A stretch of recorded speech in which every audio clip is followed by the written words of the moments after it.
Sabi po sa mga balita online, yung mga man-made islands umano ng China dyan sa South China Sea, partikular na dyan sa West Philippine Sea, ay lumulubog na po sa dagat.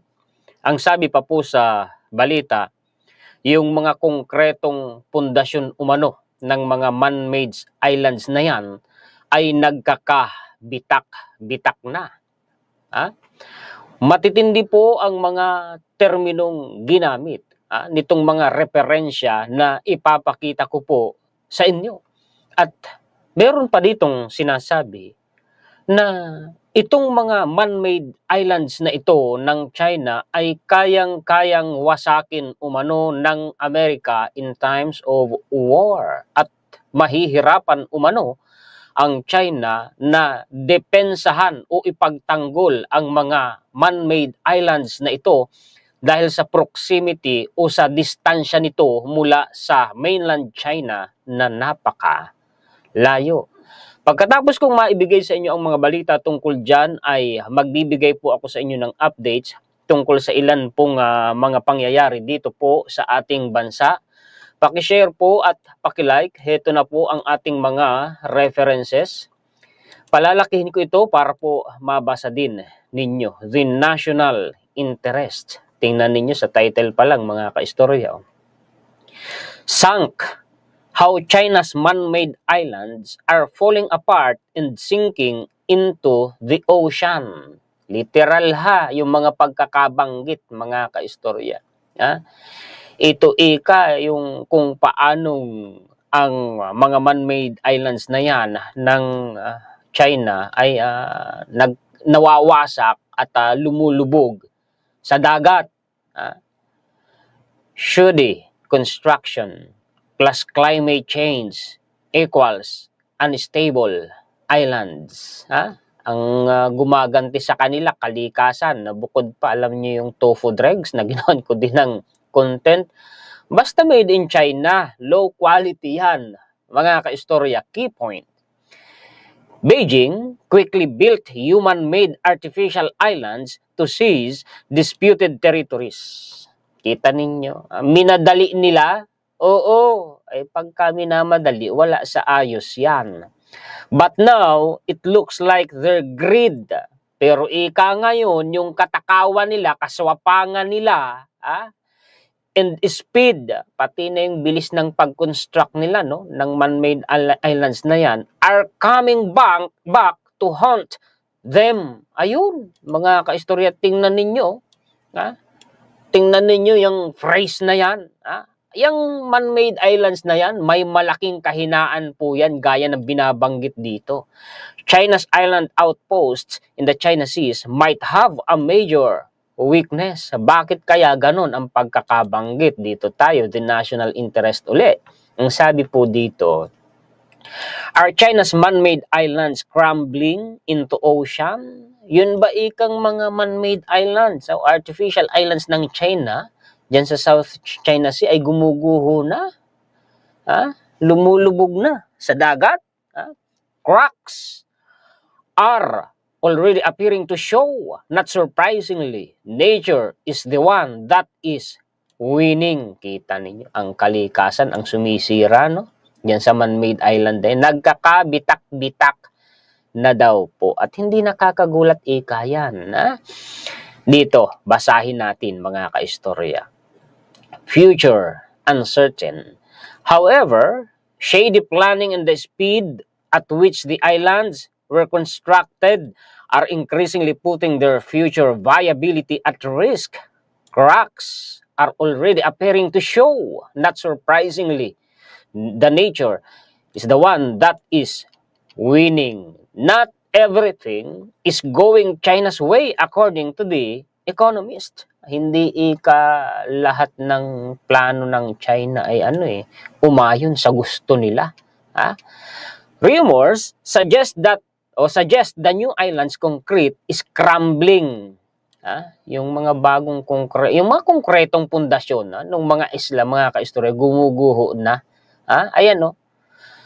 And their foundations turning to sponge in a hostile climate, and that is before considering what a direct hit from a super typhoon might do. Aba, winawasak ng mga bagyo. At ito ginawan ko ng content yan, mga kaistorya. Literal na nangyayari ito dyan sa South China Sea at maaaring ito yung factor kung bakit nasabi mga kaistoryang sinisira ng kalikasan yung mga pundasyon ng mga man-made islands na yan. Yung global warming, yung pag-init ng temperatura ng mundo. Sabi nga ng mga matatanda, ulyanin na ang mundo kasi pabago-bago na ang lagay ng panahon. Kasi nga po dahil sa global warming. And speaking of global warming, napakalaki ng contribution dyan ni China. Base sa mga ginawa na nating content, ang China po ay number 1 contributor in the whole world, mga kaistorya, sa greenhouse gases dyan sa atmosfera ng mundo. Dahil sa paggamit nila, talamak na paggamit nila ng coal. Ano ba yung greenhouse gases na yan, Juan Historiador? Yan po yung mga toxic gases. Na nire-release gaya ng paggamit ng coal na pupunta sa atmosfera, tinatrap niyan mga kaistorya yung init ng mundo, hindi nakakasingaw. Kaya ang mundo tuloy-tuloy na umiinit. At sa pangdulot niyan, yung ozone layer, binubutas niyang greenhouse gases na yan. Ang nagiging dahilan, yung sikat ng araw, mga kaistorya, na may dalang radiation, ay siya pong dahilan kung bakit din patuloy na umiinit ang mundo at nagkukos po yan ng iba't ibang klase ng sakit sa tao gaya ng skin cancer. Isipin ninyo, 27% China alone, sila ang nagko-contribute niyan. At hindi lang yan, kung sa pagkakatanda ko, sa paggamit ng fuel, kagaya po ng mga nagpapaandar sa mga makina, ng mga sasakyan at mga factories, ay pangalawa si China sa mundo. Ngayon, punta tayo doon sa South China Sea. Speaking of global warming, nag-iiba ika ang takbo ng panahon. Napo-focus ika yung malalakas na bagyo. Ang tinatarget niyan ika papunta sa South China Sea from the Pacific. Bakit? Kasi itong South China Sea pala, mga kaistorya, patuloy na umiinit ang ibabaw ng temperatura ng dagat. Kaya lalong lumalakas ang mga bagyo na namumuo at dumadaan dyan. Ayan, tingnan ninyo, tinatarget din. Iyan pong mga man-made islands ng China. Winawasak, sinisira yung mga pundasyon ng mga artificial islands na ginawa nila. Parusa, disaster nga, mga kaistorya, di po ba? Tuloy. As for the sizable environmental impacts, many experts think that China believes that these man-made structures are indeed worth the cost. Gaya ng sabi ko, di pa po nare-realize ng China, no? Yung mali nila. Di pa nare-realize, maging pagbagsak ng ekonomiya nila, hindi ma-realize ni Xi Jinping, sila rin ang may kasalanan. Maging yung pagbagsak ng yung demographic nila, kasalanan din ng gobyerno nila. Tingnan ninyo itong paragraph na ito. They allow China to control the entirety of the South China Sea in scenario short of all-out war with the United States. The publication continues. Dalawa po kasi ang dahilan kung bakit po nagpapalakas ng presensya ang China sa South China Sea, kung bakit sila gumagawa ng mga artificial islands. Dalawa. Unang-una, military motives. In times of war, gusto nila, mga kaistorya, na magkaroon sila ng kakayahan, ng sapat na kakayahan para makapag-retaliate against the forces of America and its allies. At gusto rin nila, mga kaistoryang, magkaroon ng sapat na kakayahan para po maipagtanggol ang kanilang bansa dahil malaki yung kinatatakutin ng tinatawag na encirclement. Ay napaligiran na sila ng Amerika at saka po ng mga allied countries ng Amerika, kabilang Pilipinas, pati po mga assets, military assets ng Amerika. Isa yan sa dahilan Plus, ito pang invasion of Taiwan na ang sabi by 2027, pero hindi ako naniniwala mga kaistorya. Given the situation, nakikita ng China na tagilid ang lagay po nila. Ito ang pangalawang dahilan to control the shipping lanes. Diyan po sa Strait of Malacca na ginawan ko na ng content mga kaistorya. Bago ka makapasok kasi diyan sa South China Sea, straight from the Red Sea, patungo diyan sa Indian Ocean, bago makapasok ng South China Sea ay dadaan po sa Strait of Malacca. Sabi sa mga balita na ginawa na natin ng content, kayang-kayang kontrolin yan, barahan ng Amerika yung Strait of Malacca sa tulong ng mga allied countries. Meaning, mga kaistorya, pag nakontrol yan ng Amerika, bababalda ang China. Gutom sila, dilim sila. Literal, kasi daanan din yan ng hindi lang ng mga produkto. Daanan din yan ng mga supply ng enerhiya ng China. Yun ang dahilan. Naiintindihan na po natin ngayon. Dalawang bagay. Ang problema, mahihirapan umano ang China na ipagtanggol itong mga man-made islands nila na ito. Mahihirapan silang depensahan ito. Maiintindihan natin pag binasa ko sa inyo ang mga susunod na references na ito. The new port and resupply facilities are helping China Project Power ever further afield. Chinese survey vessels look for oil and gas in kita ninyo, isa sa dahilan yung oil and gas dyan sa West Philippines. Ito na. Weaknesses seen. Yung mga kahinaan ng mga artificial islands na yan. Adding to the island's uncertain future, hindi tiyak yung future ng mga man-made islands na yan, is that they have been deemed highly vulnerable to any attack by enemy forces. Nako, prone pala ito mga kaistorya sa atake ng kalaban ng China. Mga kalaban nga dahil plural form yung ginamit dyan. Ano ba ibig sabihin ng highly vulnerable? Prone. Nakalantad, lantad na lantad mga kaistorya, kitang-kita, madaling pasabugin. Yun ang ibig sabihin po nun. According to the South China Morning Post, pahayagan nila yan, the Beijing-based monthly military magazine Naval and Merchant Ships highlighted the artificial island's weaknesses in 4 areas. Marami palang kahinaan yan, Their distance from the mainland, yung pagkalayo-layo ng distansya niya sa mainland. Tapos maliliit pa. Tapos, yung limited capacity ng airstrips, may mga airstrips na doon, yung runway, mga kaistorya. And the multiple routes by which they could be attacked. Kabi-kabila, pwede silang atakihin dyan. Kita ninyo, yun pala yung mga kahinaan yan. It continues, these artificial islands have unique advantages in safeguarding Chinese sovereignty. Kita ninyo, pinaliwanag ko na yan kanina.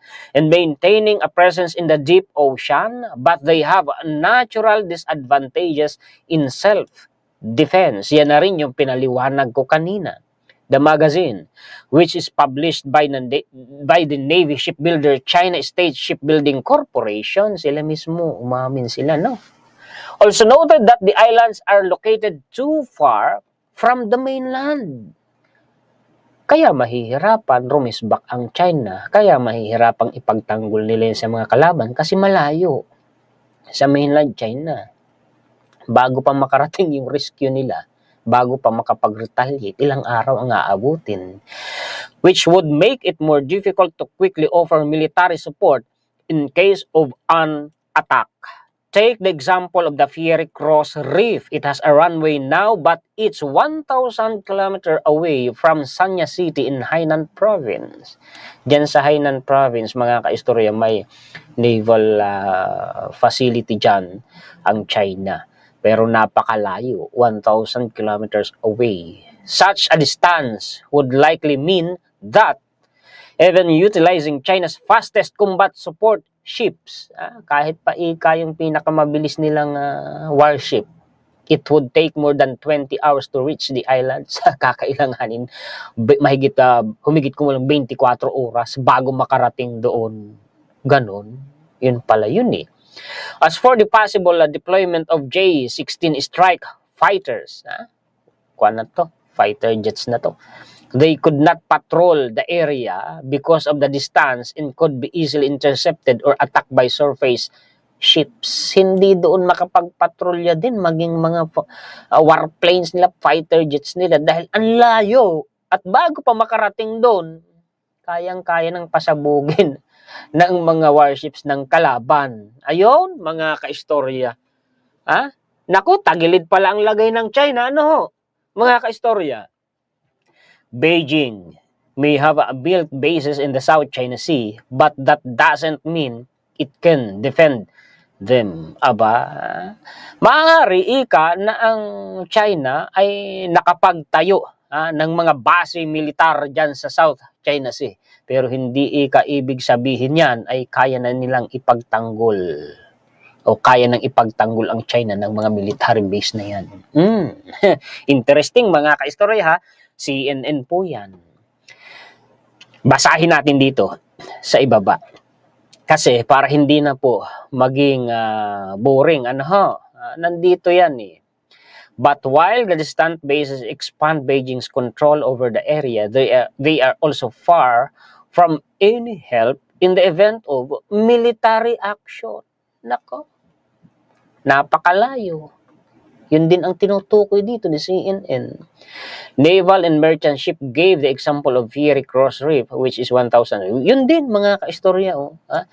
A city on Hainan Island, just off the southern coast, and 800 kilometers from the Paracel Islands, also controlled by Beijing. Ang layo nga naman. Layo. Even if the support fleet rushes at the fastest speed, ay kahit pa bilisan nila yung kanilang support fleet, kahit todo puwersa pa, para lang makarating doon, ang sabi, it will take more than a day, mahigit isang araw bago sila makarating doon. Tagilid nga. Ay di po ba mga kaistorya? While some islands are equipped with airstrips, coverage across the sea is limited, and most fighter jets that could be deployed would struggle to reach another island quickly enough to be effective. Kahit mga fighter jets nila, hindi agad-agad makakarisbak eh. Expending most of their fuel in flying the long distance between bases. Bago pa makarating dun, halos maubos na yung fuel ng fighter jets eh. Paano? Diba?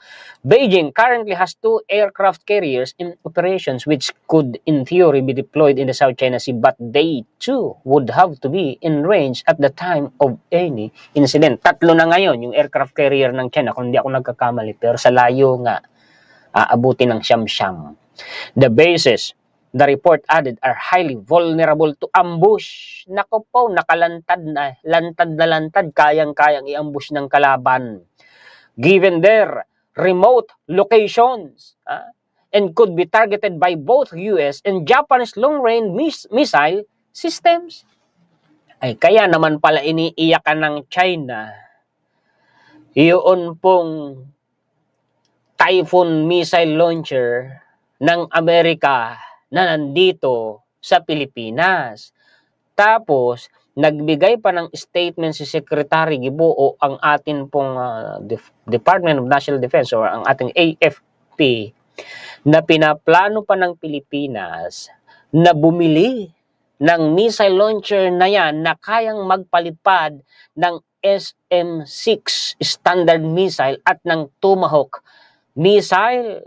Kasi alam pala nila na yung kanilang artificial islands na ginawa dyan sa South China Sea at maging sa West Philippine Sea na nilagyan na nila ng military facility at mga high-tech radar system, literal may high-tech radar system doon, mga kaistorya.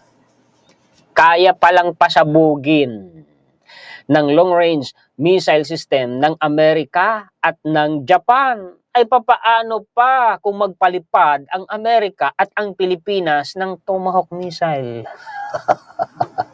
Anong mangyayari? 'Di ba? Kaya pala kontrang-kontra doon ang China. Naiintindihan na natin ngayon. Or by naval forces in the region. And even were the islands themselves not attacked, they would be simple to blockade starving forces of their supplies. Hindi man ika-atakihin yan ng mga kalaban ng China. Pwede namang harangan ng Amerika at mga allied countries yung supply nung puwersa ng China na nasa mga artificial islands na yan. Gutom sila. Hindi makakagalaw. Paano yun? Island shelters lack vegetation. Hindi makapagtanim dyan kahit gulay-gulay dyan. Artificial island dyan eh. Natural rock and soil and other coverings in the altitude is low, while the groundwater level is high. Personnel and resources cannot be stored underground for a long time. Di rin makapag-imbak sila ng pagkain. Adding that any shelters built on the bases would have very limited anti-strike capabilities. Ayun, mga ka-istor. Marami pa ditong binanggit eh. Eto pa The harsh environmental condition in the South China Sea, saltwater corrosion, poor weather, make it almost impossible to deploy anything on the islands in a manner that could allow them to defend their bases, so on and so forth. Sa madaling sabi, mahihirapan ang China na ipagtanggol yan. Ang nangyari, sa halip na sila ay madepensahan ng mga artificial islands na yan through their military facilities being built, mga kaistorya, dyan sa mga artificial island na naging pabigat pa sa kanila na yan, yung mga islands na yan eh. Sa halip na in times of war ay makapag-focus ang China para depensahan ang mainland nila, dadagdag pang pabigat na ipagtatanggol nila yung mga artificial islands na yan. Siguro di naisip ng China yan. Mga kaistorya. Tuloy. Dito pa. Pentagon. Time. Ito ay si Time. Pentagon official says US can take down man-made islands like those in the South China Sea. Yang mga man-made islands, ika na yan ng China sa South China Sea, kayang-kayang wasakin ng Amerika. Nako, anyari, mga ka-istorya, kayang-kaya daw pong wasakin. Nagluko si, wait lang, kunin natin ha. Okay, madali lang yan. Madali lang kunin yan, mga ka-istorya. Naghang kasi siya. Ito po yan. Ayan. Ulit. Ang sabi, Pentagon official says US can take down man-made islands like those in the South China Sea. Kayang-kaya ikayan wasakin ng Amerika. Yung mga artificial islands na yan. Amid heightened tensions brewing between China and the US military in the South China Sea, Pentagon official on Thursday said the military has experience taking down small islands. Kaya nga yung Hawaii at saka yun po mga kaistoryang Guam, naging kolonya ng Amerika eh. At kaya nga po napabagsak ng Amerika ang puwersa ng Japan dito sa Pilipinas noong World War II eh. Totoo yan, yung sinasabi na yan. I would just tell you that the United States military has had a lot of experience in the Western Pacific taking down small islands. Marine Corps Lieutenant General Kenneth Mackenzie said in a response to a reporter asking whether the US has ability to blow apart China's controversial man-made island. Tinanong kasi siya kung kaya bang pasabugin ng Amerika yung mga man-made island na yan ng China, sa South China Sea. Abay, kayang-kayang sabi. Sa madaling sabi, mga kaistorya. Kasi, maraming karanasan ang Amerika, mga kaistorya, lalo na dito sa Pasipiko. Oo. Tuloy, Mackenzie, the Pentagon's Joint Staff Director, added later in the... eksperto pala ang taong ito, mga kaistorya. We have a lot of experience in the Second World War. Si China, anong experience niya? Sa modernong labanan. Yun ngang mga warships nila, mga tangke nila, mga fighter jets nila, hindi pa subok sa labanan. Samantalang ang mga military assets ng Amerika ay subok na, ilang digmaan na ang sinabakan. Taking down small islands that are isolated, he said, that's a core competency of the U.S. military that we've done before. You shouldn't read anything more into than that, a simple statement of historical fact. Ba? Eksperto, ha? Ekspertong tao ang may sabi nito, Amerikano, mga kaistorya. Ito pa. Ha? American options in the South China Sea. China's outpost in the Spratlys would be difficult for Beijing to defend in a crisis. Yung crisis na binabanggit, panahon ng crisis, digmaan yan. Mahihirapan ika ang China na depensahan yan. First, the man-made islands suffer from congestion. Ha? Congestion, kumbaga sa tao, yung kumbaga sa traffic, mga kaistorya, ay buntot sa nguso na, hindi na makagalaw ang trapiko. Much of the critical infrastructures, such as aircraft shelters and supporting supply and weapons storage, is erected in close proximity. Kaya pala sinabi, mga kaistorya, congestion. Kumbaga, sa loob ng isang bus, punuan ang mga tao. Standing room na. Ganun pala. Masikip ang paggalaw. As satellite pictures and aerial photographs clearly demonstrate. Moreover, the limited available real estate creates clear constraints for dispersing air defense systems, equipment, and troops. The tightly packed aircraft shelters offer valuable targets for American planners. Additionally, the very environment on the islands restricts burying critical infrastructure deep underground. Ano ang ibig sabihin nun? Kung may nakatago mga warplanes o mga fighter jets, mga kaistor, mahihirapang makalabas agad-agad at makalipad. Bakit? Masikip nga po. Bago pa makalabas, napasabog na. Tapos yung mga mehoras doon or mga buildings doon, ang babaw ng pundasyon. Paano yun, mga kaistorya? Ibaon man nila yun ng malalim, malambot naman yung kinatatayuan kasi nga buhangin. Tapos bibirahin pa ng malakas na bagyo. Striking these bases with cruise missiles remains the most plausible U.S. military strategy in the early hours of any conflict. Ang pinaka-epektibong paraan ng Amerika para wasakin yung mga artificial islands na yun ay pasabugin sa pamamagitan ng mga cruise missiles ng US. The most realistic objective for striking these bases would be to degrade their ability to generate air sources and cut off the outpost logistical support from mainland. Layo nga eh. Oo. Papaano kung nandyan na? Nagkukumpulan ng puwersa ng Amerika at saka ng mga allied countries ng Amerika, papaano na? Wala na. May blockade na. Barado na ang daloy po ng puwersa ng China. The US Navy and Air Force would need 30 to 50 cruise missiles per the three largest outposts, or 90 to 150 cruise missiles to accomplish these objectives. Binabanggit dyan mga cruise missiles na, mga kaistorya. May binanggit na numero, 30 to 50, tapos may 90 to 150 cruise missiles, mga kaistorya. Kailangan lang 50 na cruise missiles para pasabugin at wasakin ang bawat isa sa tatlong artificial islands na yan. So humigit kumulang, ipalagay mo nga naman 150, mga kaistorya. Ay paano ka? Ang Amerika po, mga kaistorya, ay napakaraming cruise missiles. Yun lamang nasa Ohio class submarines nila. Ay maraming classes po ang submarine ng Amerika. Ay meron po yan, mga kaistorya, na Ohio class submarine, Los Angeles class, may Seawolf at may Virginia class submarines. Plus yung mga ground-based missiles pa ng Amerika.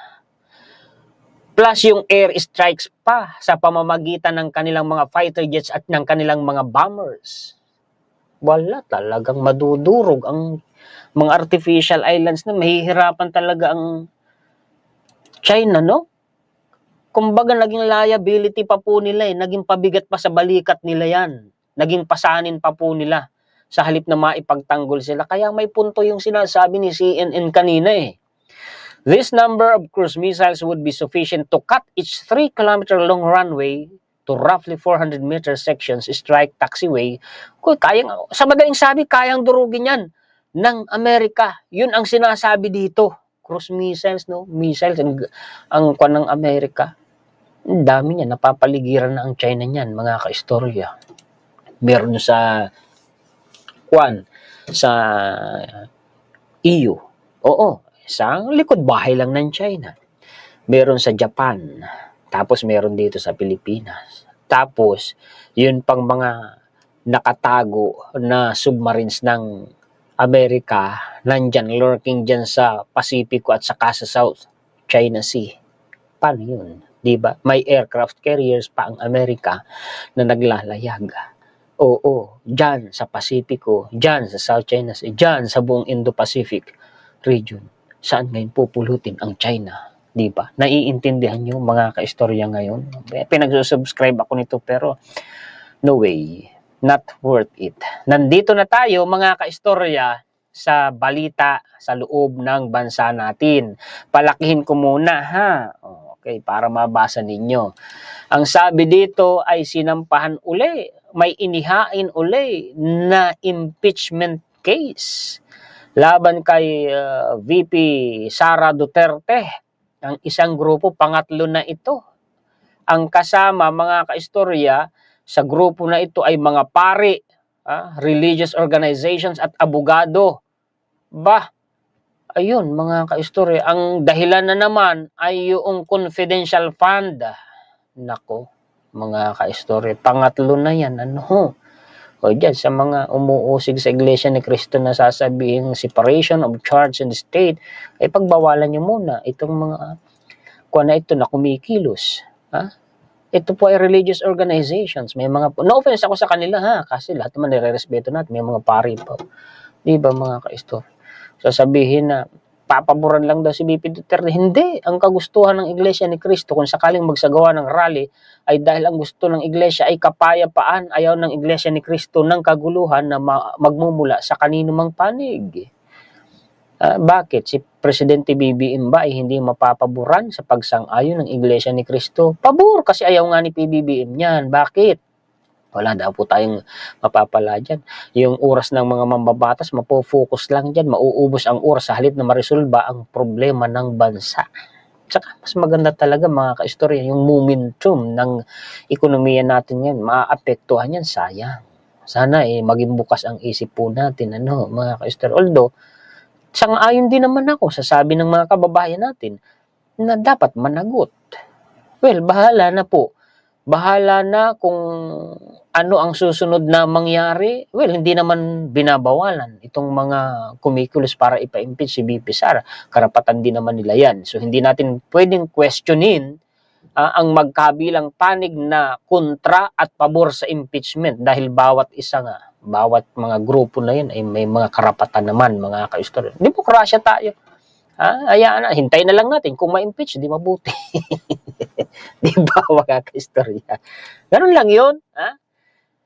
PhilHealth. Escudero PhilHealth Zero subsidy is because of their own failure. Aba, may failure pala itong si PhilHealth kaya hindi binigyan ng subsidiya sa GAA for 2025. May trabahong hindi nagampanan. Yun pala yun. Isa pang dahilan, no? Senate President Francis Escudero said the PhilHealth would not receive any subsidy in the 2025 GAA due to its inability to fulfill its missions. 50% of tobacco excise tax, sila pala, nasa kanila pala. Tobacco excise tax, ginagamit pala yan, mga kaistorya, sa PhilHealth, Ayan, may higit 160 billion pesos lang naman daw nagagamit ng PhilHealth. Ay mayroon silang 500 peso reserve funds. Anong gagawin doon sa pera na yun? Dapat, di ba, pakinabangan yun ng taong bayan, ng mga benepisyaryo. Ano yun? Hindi naman kaya sang-ayon ako kay Doc Willie hindi bangko ang PhilHealth para mag-ipon lang at magpalago ng pera. Yung pera na yan gamitin para sa mga benefits ng mga members ng PhilHealth. Tama si Doc Willie Di ba, mga kaistorya? Tapos nagbabayad pa ng high insurance premiums ang mga beneficiary. Pagkatapos pag naka-confine ka na sa ospital, lalo na kung private or semi-private, pahirapan, mga kaistorya. Ang baba ng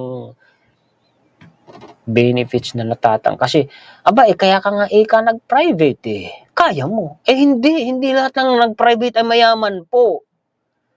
Hindi yun ang dahilan. Mayroon na in times of emergency para maisalbagad ang buhay ng tao kung saan yung pinakamalapit na ospital, doon dadalhin kahit pa private yun. Buhay ng tao yan Meron naman na hindi kaya sa public hospital, dadalhin na lang sa private hospital para maisalba yung buhay ng tao.